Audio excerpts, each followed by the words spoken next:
Okay, we are ready for our Excel number 4 activity. And so again, we're going to go to our page layout.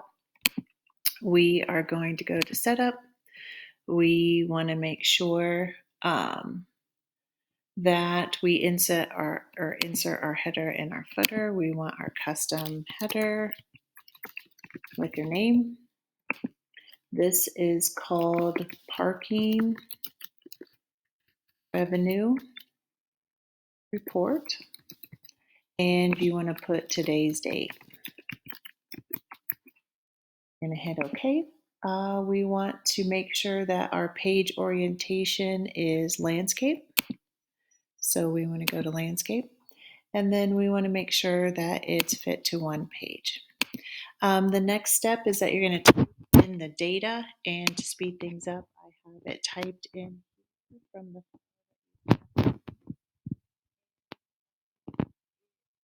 Make sure that you resize your columns so that you can fit like parking fee in there and vehicles and things. You can just slide those over. What we're going to do next is we're going to change the year to be the current year in A3. So you're going to change that to the current year. And then we are going to select cells A1 and A1, and we are also going to select A3, and you can do that through using your command key, and we want to make those bold. And so that is all done.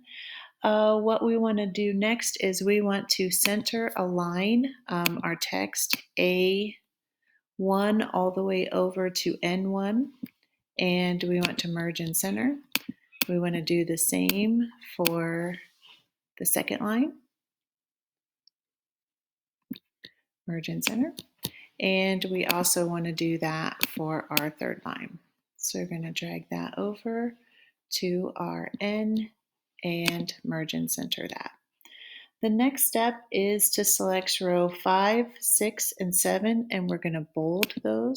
So we're going to bold this information here. And format 6, 5, 6, all the way down here into parking fee. They want rows 5, 6, and 7, and we're going to do it all at once and just bold it all.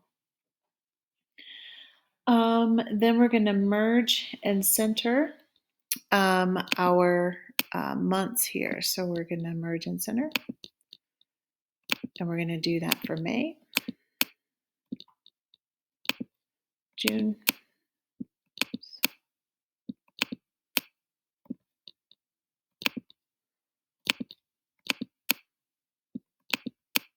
doesn't always work for me that first time. There we go. Merge and center.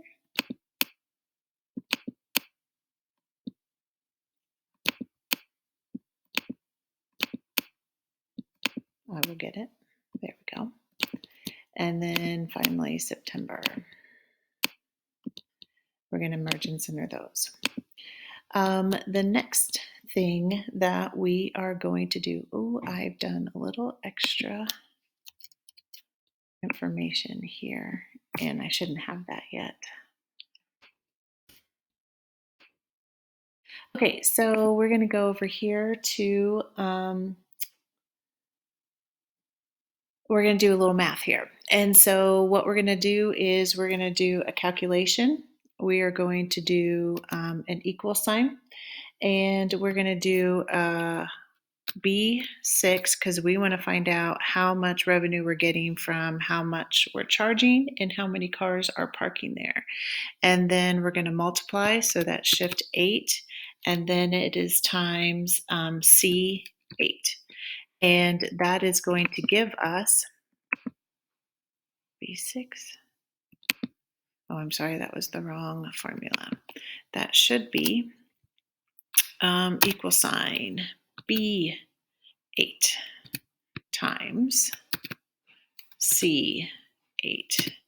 And then that should give us the amount of money that we need. We're going to do B8 again times E8 this time. And then we are going to do this formula here, B8 times, and then we want to do G8.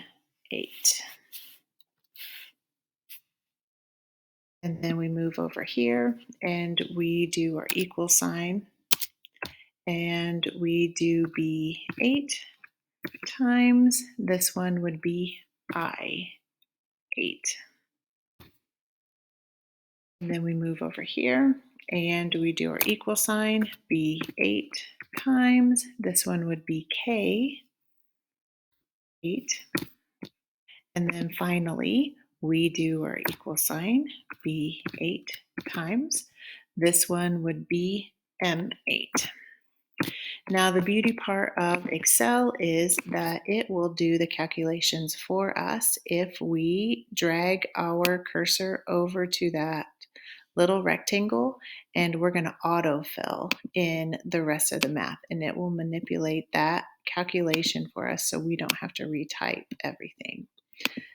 That is something that I do appreciate about Excel. Once you can use it, you learn it, then you can use it to your advantage. Okay, so then that does all of those mathy things for us, which we like. And then we are going to do some more calculations here where it says like totals by month. We want to know how many vehicles we've had and the amount of money that we have.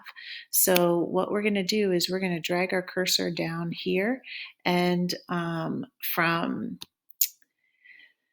C8 all the way down to C13, and we want to sum that. So we can type in a calculation for that, or we can come over here to this button and we can do sum, and it'll put that in here for us. This one here, I've done a little extra work, and I want to take that away because otherwise it's cheating. And then we're going to basically sum these, and you can drag your cursor down here and do that sum, or you can autofill in this direction all the way over, and it should do all of that auto summing for you. So again, that's one of the reasons that we love Excel. And I'm going to stop this video because we are going to do more calculations in our next video.